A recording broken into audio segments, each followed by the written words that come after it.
Ang gagawin naman. Ano naman daw? Nagluto ng kanin sa galma. Sobrang init ah. Ang isa naman ay nagpainit ng tubig. Tabaw. Nilagay sa cup noodles. Ipapayabangan na naman itong mga. Napakamot yung isa. Kaya yung kukunin. Hotdog, nilagay sa kilig-kilig. Gumayad naman. Sa likod naman. Wow, luto na.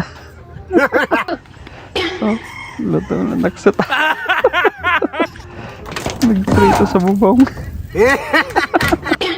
Tingin na lang ng isa. Luto na yung fried chicken na.